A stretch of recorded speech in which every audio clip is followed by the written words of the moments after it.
आज पूरा सिनेमा जगत सदमे में है। इरफान खान केवल 53 साल की उम्र में हम सबको अलविदा कह के चले गए। जो भी व्यक्ति हिंदी सिनेमा को प्रेम करता हो या कला को प्यार करता हो, उसे समझ में नहीं आ रहा है प्रतिक्रिया दें तो कैसे। एक व्यक्ति जो हाल में कैंसर जैसी बीमारी को हराकर लंदन से इंडिया आया हो, वो कैसे अचानक से हमें छोड़कर जा सकता है। दोस्तों, आपको याद हो तो लंदन में उनका इलाज चल रहा था न्यूरोड्रोक्रीन ट्यूमर का, और सफलतापूर्वक इलाज करवाकर वे भारत लौट आए थे। 13 मार्च को ही पिछले महीने ही अंग्रेजी मीडियम उनकी मूवी रिलीज हुई थी। उनकी अदाकारी की चारों तरफ तारीफ हो रही थी। ऐसे में अचानक से चले जाना पूरे बॉलीवुड जगत के लिए बहुत बड़ा नुकसान है।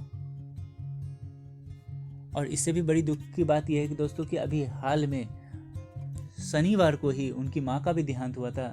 साइदा बेगम 95 साल की उम्र में दुनिया छोड़कर चली गई।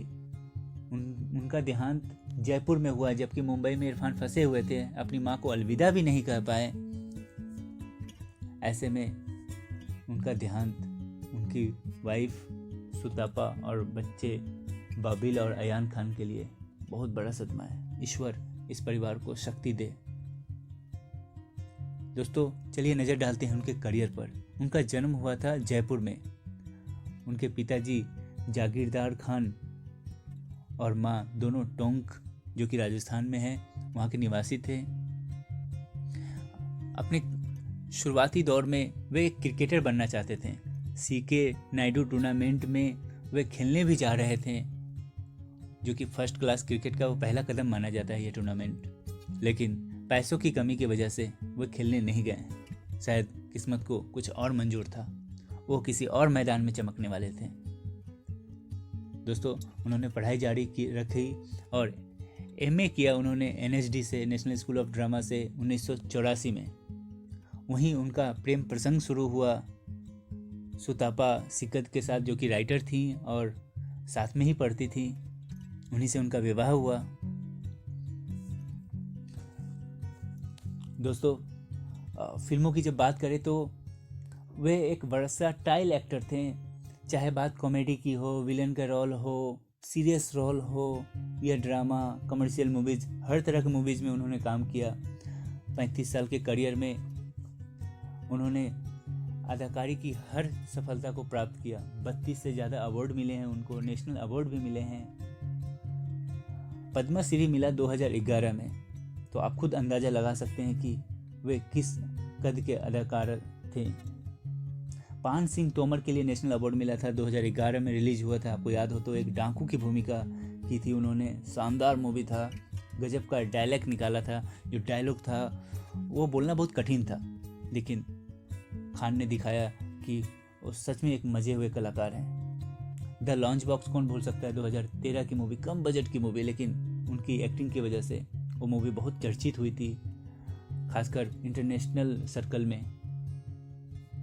हैदर 2014 में, फिर गुंडे, पिक्कू, ये सब कमर्शियल मूवी थे और बहुत ही अच्छे काम किए इन्होंने इस मूवीज़ में।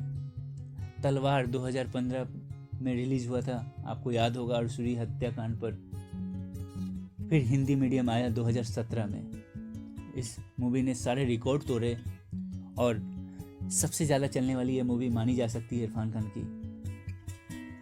करियर की शुरुआत की दोस्तों फिल्म जगत में उन्होंने सलाम बॉम्बे से, 1988 की ये मूवी थी।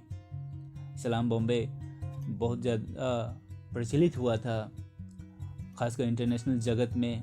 इस मूवीज़ को नॉमिनेशन मिला था बहुत सारे जगहों पे। निगेटिव रोल भी इन्होंने किया था दोस्तों अपने करियर में। हासिल 2003 में मूवी आई थी। मकबूल, कोई नहीं भूल सकता मकबूल को, एक शानदार मूवी थी ये, 2004 में रिलीज़ हुई थी। Life in metro, super duper hit movie 2007 में। इस मूवीज़ के लिए इन्हें फिल्म फेयर अवार्ड भी मिला। फिर बात करें अगर इंटरनेशनल जगत की, तो इन्होंने कई हॉलीवुड के मूवीज़ में भी काम किया। द वॉरियर 2011 में, द नामस्के 2006 में, the Darjeeling limited, Slumdog Millionaire, New York I love you,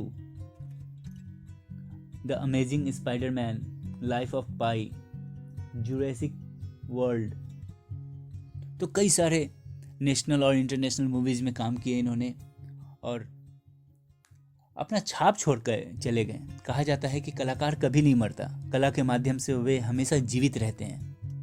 Irfan Khan के संदर्भ में भी ये कहा जा सकता है कि भले वे दुनिया छोड़ के चले गए, भले ही उनका शरीर चला गया हो, लेकिन अपने काम के माध्यम से वे हमेशा हम सब के दिलों में जीवित रहेंगे।